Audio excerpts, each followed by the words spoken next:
Okay, so the first step would be to find the real zeros. Can you guys find the real zeros? Okay, find the real zeros, and when you have your answers, hold up your board.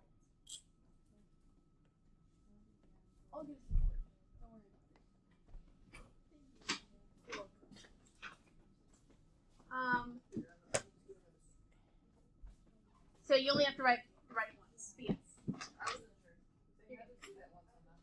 I guess they do. Okay.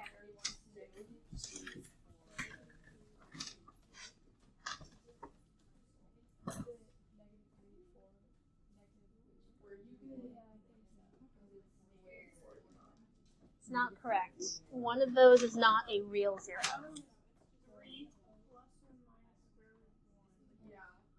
One of them is not a zero. There is going to be a complex zero in there, but we're not. We're just looking for the real zeros. Yes, you don't have to write the full. I just want the real zeros. But yes, that's right. Oh, forgot that was a TF6. You don't need the complex zeros, just the real zeros. Both is right. All right, great job, you guys. So here are the real zeros.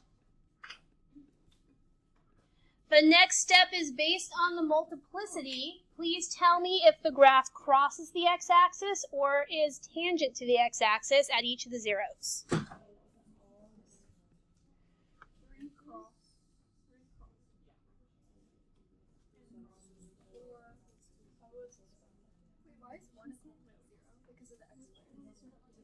I'm sorry? It wouldn't be 1. It would be I and negative I. Yeah.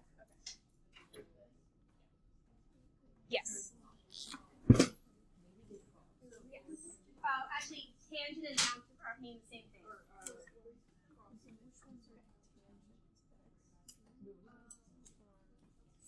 And as always, once you get it right, just check with your teammates, make sure everyone's okay. Yes. Ask each other questions, help each other out. Yes.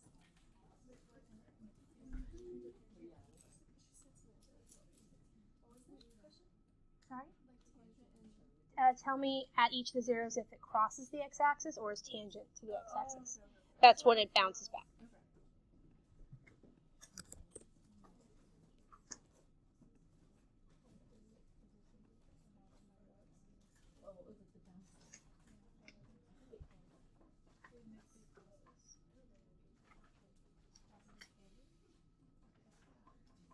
All right, I'm going to give you guys 1 more minute, and then we'll go over this. Yes.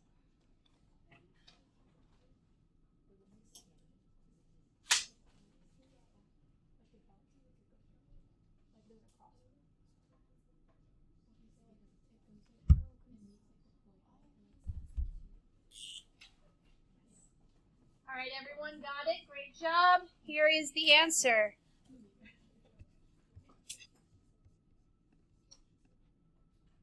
So it crosses the x-axis at negative 3 because that has an odd multiplicity. It is tangent to the x-axis at 4 because that has an even multiplicity. Does that make sense? Is there anyone who's like, whoa, what's multiplicity? Yeah, so the multiplicity is the factor is to what power. If it's an odd power, it crosses the x-axis. If it's an even power, it's tangent. It bounces back. All right, so those are the zeros. Can you guys give me end behavior and limit notation? Okay, please give me the end behavior and limit notation. You're going to use the leading coefficient. Is the leading coefficient positive or negative? And the degree. Is the degree even or odd?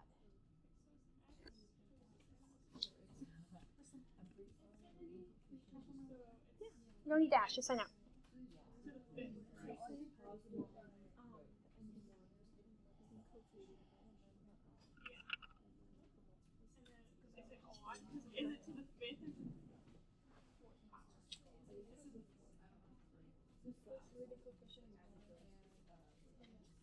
So can you give it to me in limit notation? So the limit as x approaches negative infinity. And,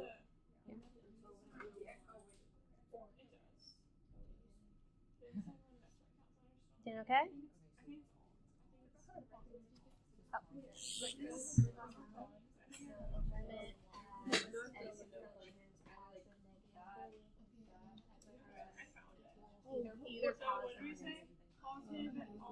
They could also be numbers, but in this case, it's going to be either positive or negative infinity.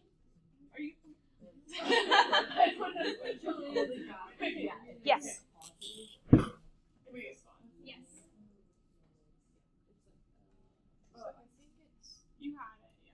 If you get really stuck, please call me over or call Miss Wendy over. Or if you're one of these three desks, you can just ask me.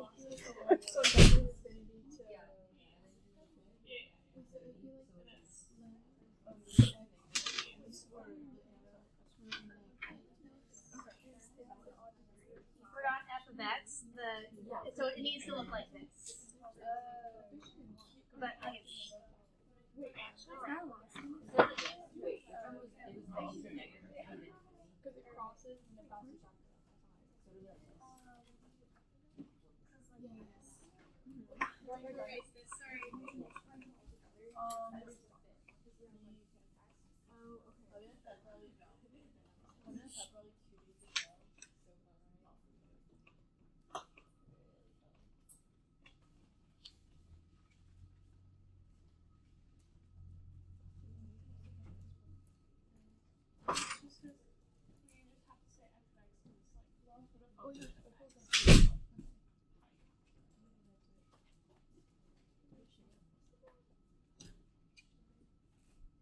Anyone else have an answer?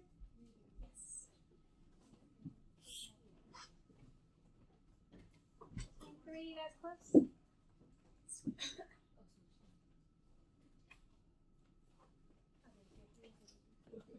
Alright, so ladies, just a reminder, end behavior works like this. If the degree is odd, the end behavior is going to go opposite directions. So it's going to go up or down or down or up. If the degree is odd and the leading coefficient, LC means leading coefficient, if it's positive, it's going to go down on this side and up on this side. If the degree is odd and the leading coefficient is negative, it's switched. If the degree is even and the leading coefficient is positive, it's going to go up and up. Even degree with a negative leading coefficient, it's going to go down and down. So if the degree is even, it's going the same direction. If the degree is odd, it's going opposite directions. And then the leading coefficient determines which way it's going. Okay. There is a more detailed leading terms test chart in your notes. I think it's Unit 2. Might be Unit 1. Is it Unit 3? Okay, I stand corrected. Probably you're probably right. Unit 3. I think I taught it in Unit 2 last year, but I moved it. Does that make sense? Okay. That's something you're going to want to have memorized when you take the AP exam in May. Okay, so here is the end behavior.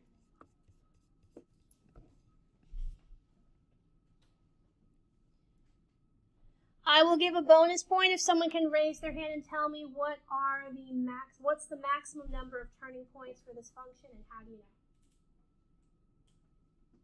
What's the maximum number of turning points for this function and how do you know? Bonus point if anyone can tell me. Yes. How do you know? Because it's Has a degree of 5. So the number of turning points is always 1 less than the degree. n minus 1. N minus 1, yeah. So you remember Half a point. Good for you. Why didn't you raise your hand? Yeah, we were about to. Alright, so just remember, so whatever the degree is, that is the maximum number of zeros. If you subtract 1, that gives you the maximum number of maximums and minimums. Those are turning points. And if you subtract 2, that gives you the maximum number of points of inflection. So in this case, there are going to be 4 or less turning points. So use this information and graph this function. Don't use a calculator. Just graph this function by hand. Do you have to draw it on the whiteboard? Yes, please. It doesn't need to be beautiful. It just needs to be accurate.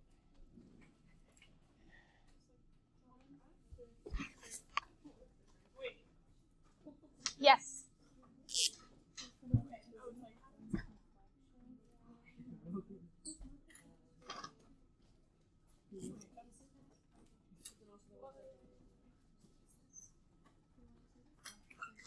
So it doesn't cross at x equals 4. Yes. Yes.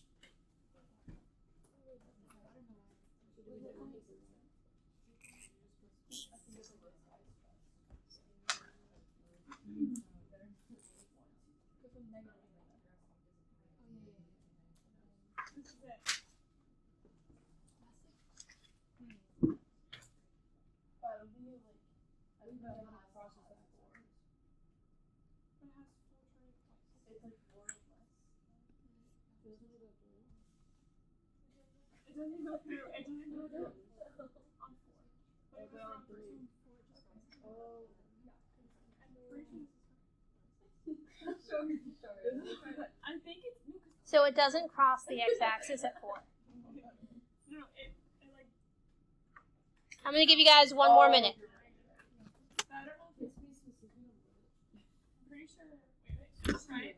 Yes.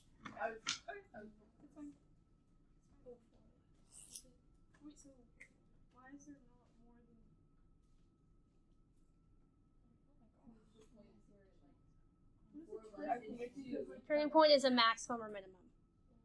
So how do you know that it's 2? But there's only 2. There's 4.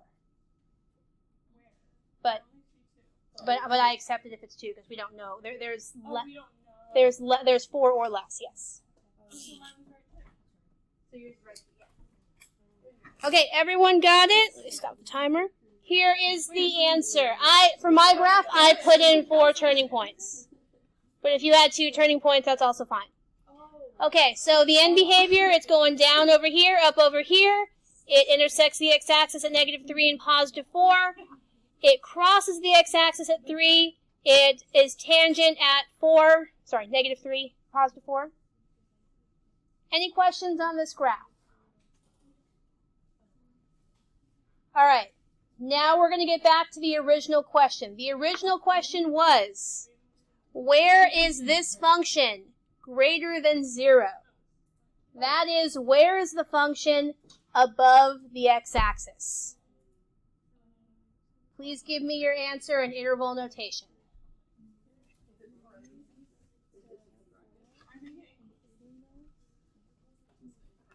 It's not right because it's not equal to 0. It's not right, sorry. So you're giving me the x values. The x values where y is bigger than 0. It's not right because there's one place in there where it equals 0. It's not right. Also give me interval notation.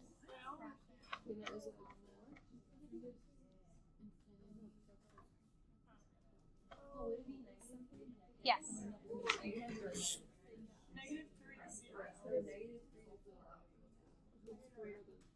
You forgot the U, yes. I didn't see it. Okay. Not to 0, because at 0, y is positive. So it can't be that because you have an infinity in the middle.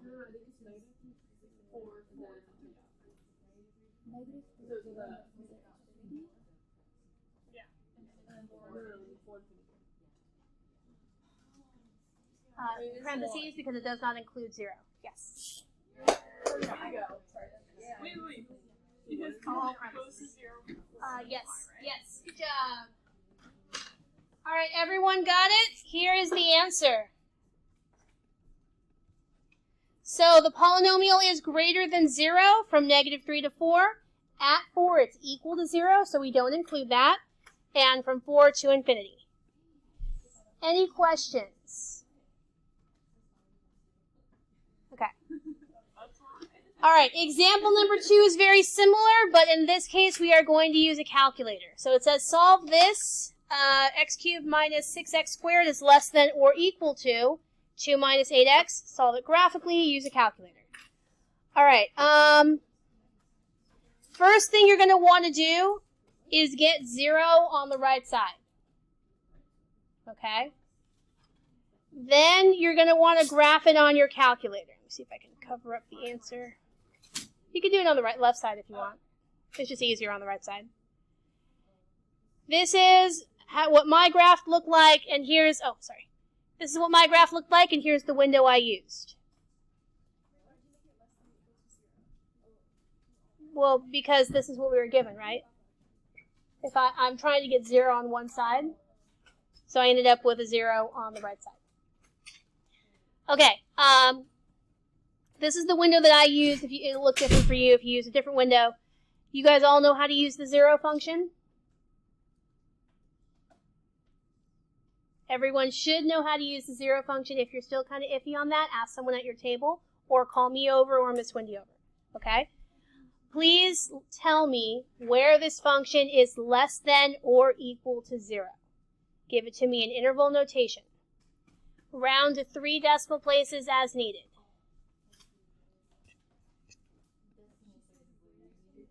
I don't know what number. Oh. Here we find the zeros.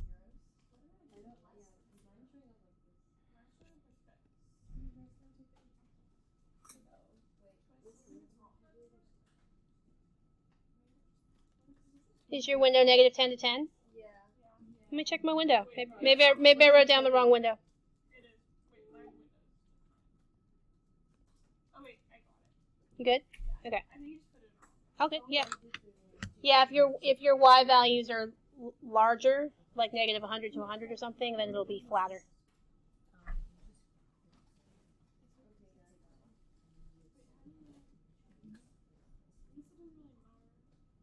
And help is available. You need help? Yes. So once you graph it, you're going to make sure your window is something that works.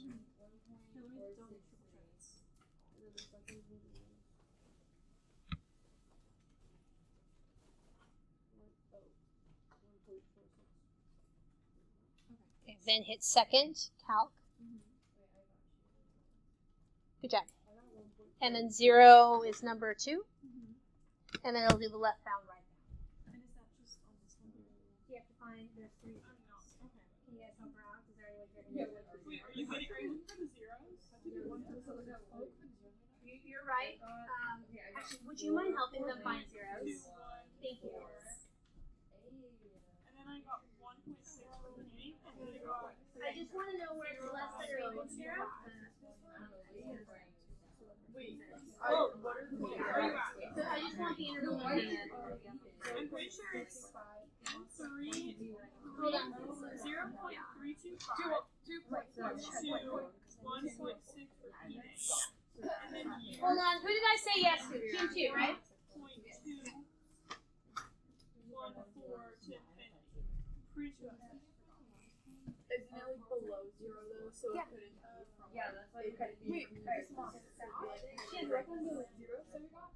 So I want just interval notation. So it'd be like, what's just the last step of the first problem? No, because it's greater than 0. No, Wait, less less than. than. Okay, that's what I had at your calculator. Oh, yeah. So it'd be from negative to 0. It'd be from like Brackets. -1. You just do it this way.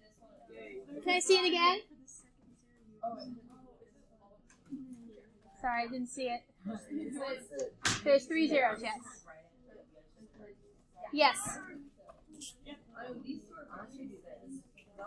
that's a bracket.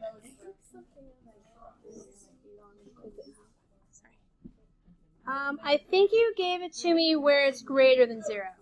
Yeah. Sorry, can I see? What's your window? May I? So, just looking to see if you have something. Yeah, it's trying to graph it. There you go. So your middle 0 is not correct. It's not correct. Which one's the middle? Oh, the 1.6. Isn't it 1.6?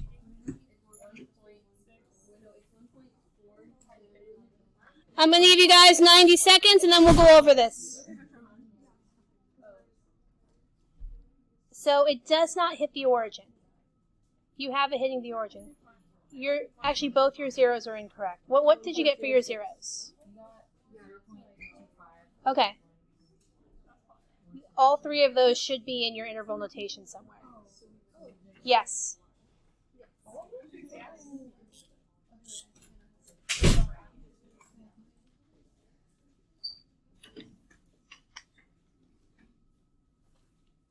Your first zero is a teeny bit off. I'm going to give it to you, but your first zero is a little bit off. It should be a 5. The last number should be a 5. Oh, then it's correct. Sorry, it looks like a 3. This is right. I just don't think that's the right notation. So, This is the answer. How are they doing this? Oh, So yeah. I'm gonna put my input just Right. in Yeah. notation. well, I think you just found the zeros. Yeah. Sorry, I didn't hear you say it. Yeah, no, well, they want, where is it? Where is this? The first step would be to find the zeros. Yes. And then you look, I would recommend getting a 0 on one side of the inequality, and then looking to see, in this case, where is it less than 0.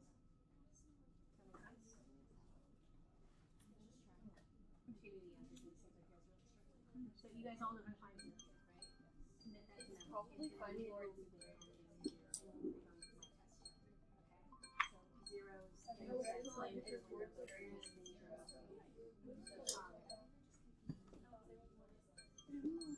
Well, zeros, that's the first step, like I mentioned. That's how I'm looking for.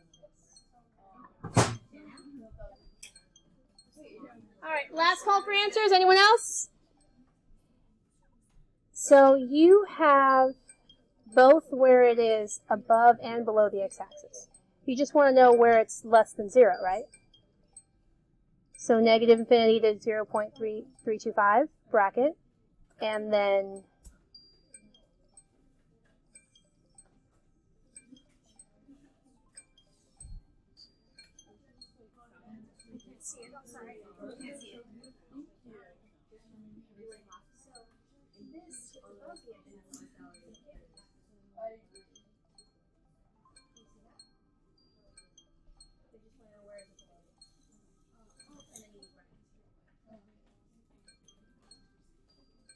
close enough. I'll give it to you. All right, ladies, here is the answer.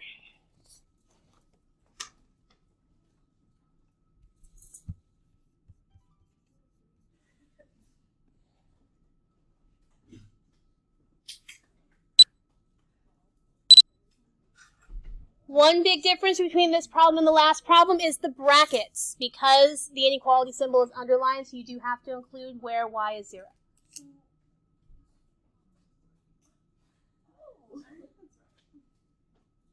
But we're going to do that one algebraically. Like without a calculator. All right, are there any questions on this? You guys are good on this now? You sure? All right, let's go on to example number 3. It says solve this equation algebraically, check for extraneous solutions. Okay. Would you guys be able to solve this without me helping, or do you feel like you need some hints to get going? Probably not. Okay. All right. Would you guys at least see that the first thing you need to do is factor this denominator? Okay, and then you would work to get a common denominator, right? And then you would multiply out that denominator. Can you guys take it from here? Yeah. I'll leave this up here. You guys take it from here. Whatever x equals, make sure you check for extraneous solutions.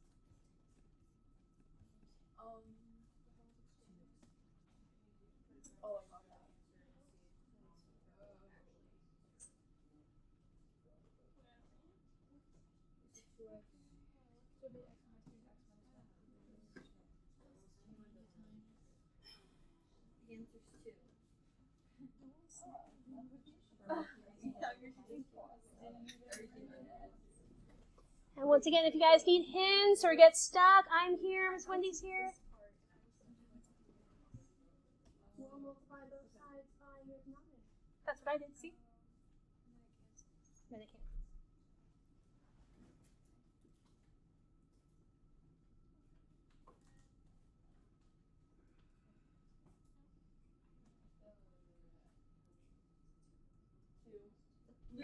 I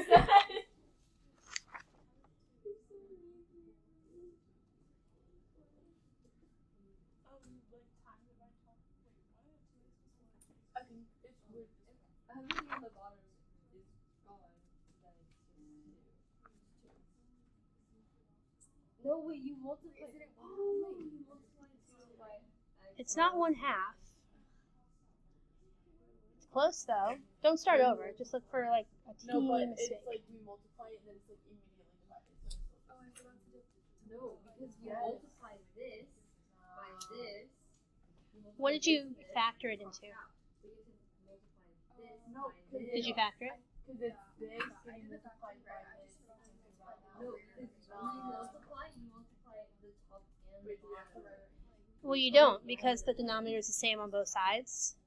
It's not right. Sorry. Oh, Sorry. I'm wrong. You're probably right.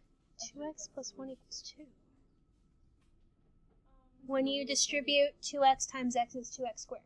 Wait, so yeah, that's what I forgot to. I don't even know how to.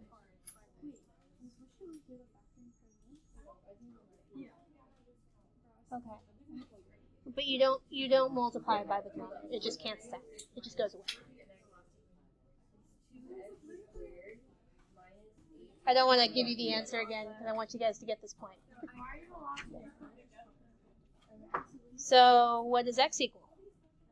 Oh, wait, we have to make it equal 0. So your b term isn't what I got. I got a -5 in the middle. I've already forgotten what your c term is. I forgot what your c term is. Okay, and then we have to figure out what x is. It's not right. Sorry. You just have to do the top. When you say just do the top, I mean the denominator cancels out, so you don't have to worry about it. Yes.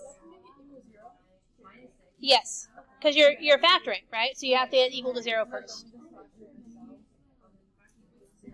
You can use the quadratic formula. I factored, but you can use the quadratic formula. I don't know that. We got a question over here. If you could use the quadratic formula, the answer is yes. I factored when I solved it, but you can also use the quadratic formula. In fact, you can also complete the square if you like. But before you do any of those things, you need to set it equal to 0.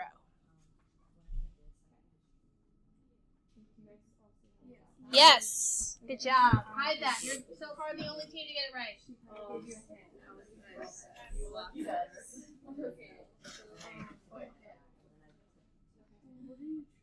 Yes, it equals 0.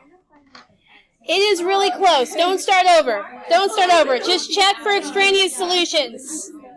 Check for extraneous solutions. I'm going to give you guys 2 more minutes, and then we're going to go over this.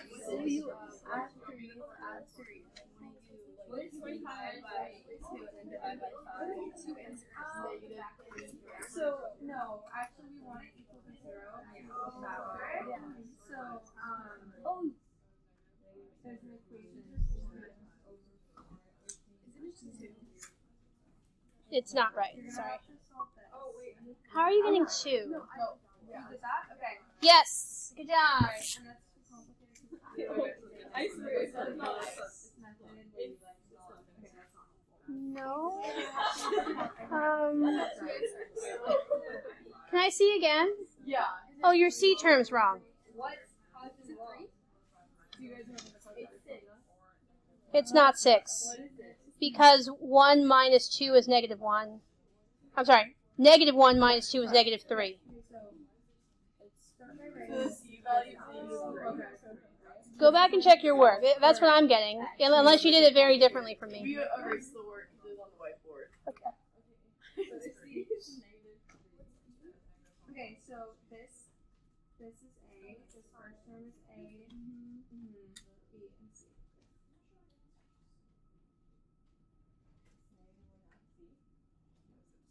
Okay, you guys should memorize this. No, wait. So, using that.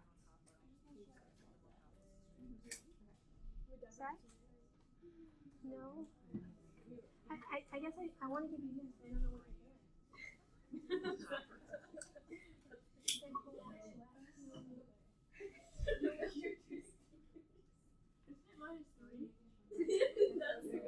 math.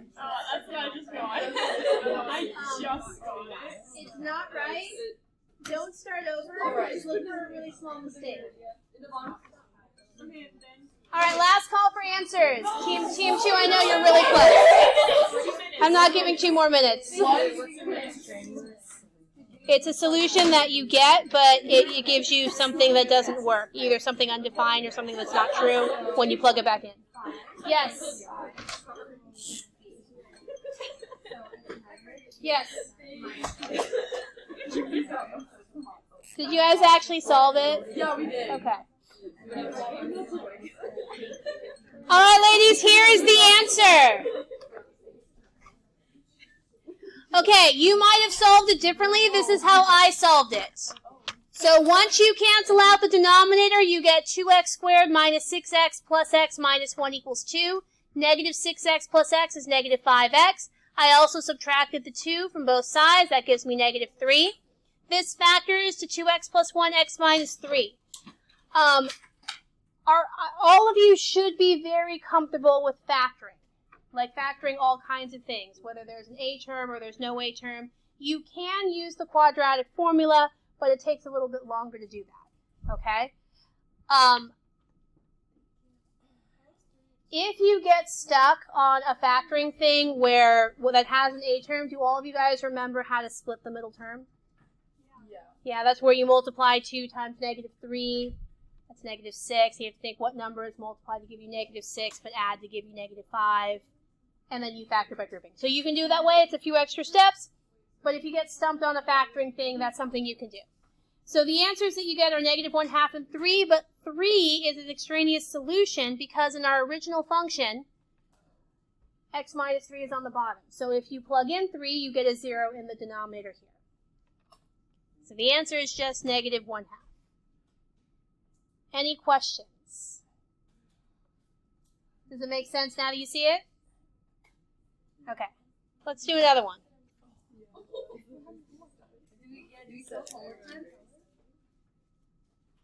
I forgot to set the timer. Yes. Okay, let's do this. We won't do the activity at all. I will just talk about example 4, and then you guys will have the rest of the block to do homework. I forgot. Thank you for reminding me. Okay, so I won't have you guys do this. I'll just talk you guys through it. Does anyone need more time to copy this down?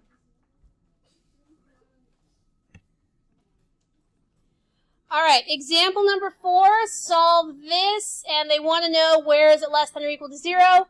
We're going to do this algebraically, so we're not going to do this with a calculator. So, first thing I'm going to do is try to get this all into one fraction. So I get a common denominator. I'm going to distribute the 5, distribute the 3. This gives me 5x minus 5 plus 3x plus 9 over this.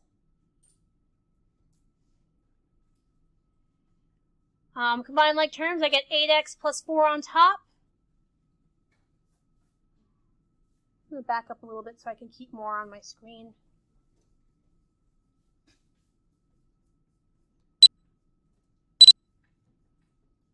And then when I factor it completely, I get this. I went through that really fast. Does it make sense how I got from here to here? Anyone need me to go through any particular step a little more? Basically, you want to get it all into one fraction that's fully factored. That's the first step.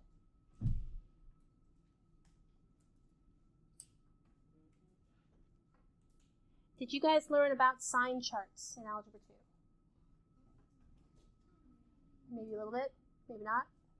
Sign charts did appear on one of the early AP Classroom daily videos, so this might be familiar.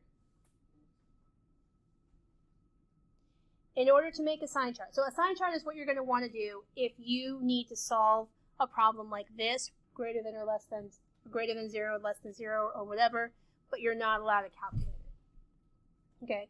What you're going to want to do is you're going to want to factor it completely and then figure out where all the possible places where this could change sign are. So you want to find zeros. What are the zeros here? Bonus point if someone can raise their hand and give me Any and all zeros, yeah. Nope, yeah. What about the last bonus point? Anyone else? Okay, fine. Negative 1/2 is right. So there is 1 0 at negative 1/2. Who can raise their hand and tell me vertical asymptotes? Raise your hand and give me vertical asymptotes. Yes. -3 and +1. Well done.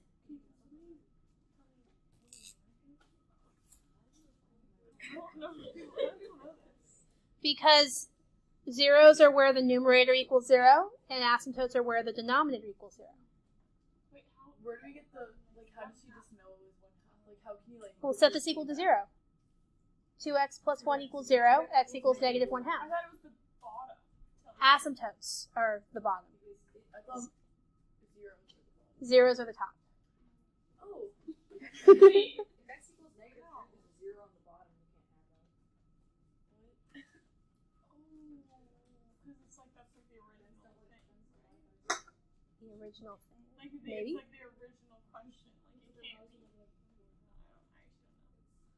I don't know. So basically, a vertical asymptote is undefined. At zeros, it equals 0. It hits the x-axis at zeros. Okay. Bonus point if someone can raise their hand and tell me where the holes are. -3. I'm looking for a hand. Oh. Yes. Nope, those are the asymptotes. Yes. -3 and +1. That's what you just said now. Oh, Sorry. you said. Oh, you do have 2 bonus points already. Someone other than Alice. You're doing awesome, Alice. Anyone other than Alice? Yes. There's none. Good job. Did Alice tell you that? Wait, how do you know that? Okay, so There's no same on the top. yes, holes are where you have a common factor on top and on bottom with the same multiplicity. Okay? All right, so what we've done here, we have located all the places where this function could change from positive to negative or negative to positive. So I'm going to make a number line. Ignore the positives and negatives for now. Just look at the black number line. Okay? I'm going to make a number line with these 3 values listed from least to greatest. So here's -3, -1/2, and 1. These are the only 3 places where the function could change sign. Okay? So all I need to figure out is the function positive or negative over here? Is the function positive or negative in between these 2? Is the function positive or negative here? Is the function positive or negative over here? Because if it's positive or negative here, it's not going to change sign until it gets to -3, and so on. Okay? So, looking at this function, the easiest way to do this is using mental math. You can do it. Pick some number less than -3 in your mind. That works. I use -4. Some people can use -5, use -10, whatever you want. Now, mentally, plug in your number here. 4 is always going to be positive, regardless of what you plug in for x. But if you plug in, say, -4 here, you're going to get a negative in the numerator. You don't have to actually solve. You just have to figure out, if I plug in this number, am I going to get a positive or a negative value? So if I plug in -4, I get a negative number on top. If I plug in -4, I get a negative number here and here. So negative on top, 2 negatives on the bottom. You have to multiply the denominator first. So a negative times a negative is a positive. A negative divided by a positive is negative. We have now determined that everything less than -3 is negative for this function. Does that make sense? Yeah. You sure? No? It does? Okay. No, it does. Okay, good.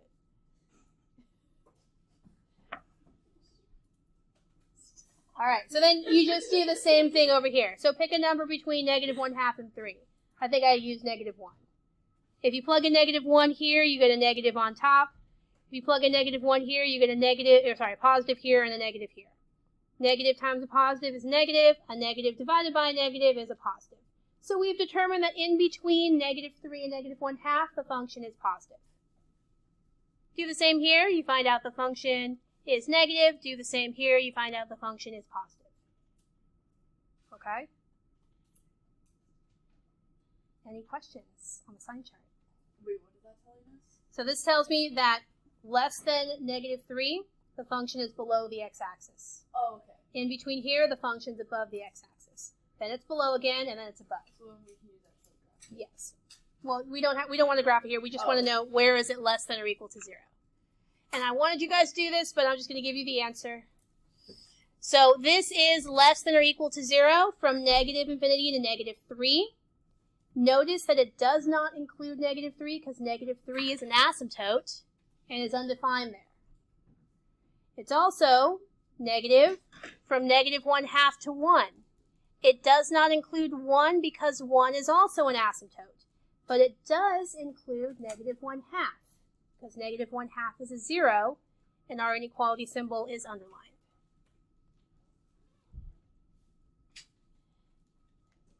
And then using this information, we could sketch a graph. There's 1, 0. There's 2 asymptotes. You guys all know that the basic graph of 1 over x looks like this, right?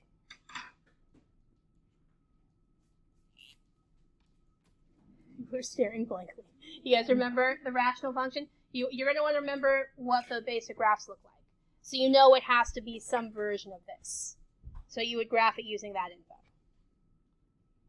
Okay, I'm sorry. I didn't give you time to do homework. I thought I could get through that faster. There is 5 minutes left.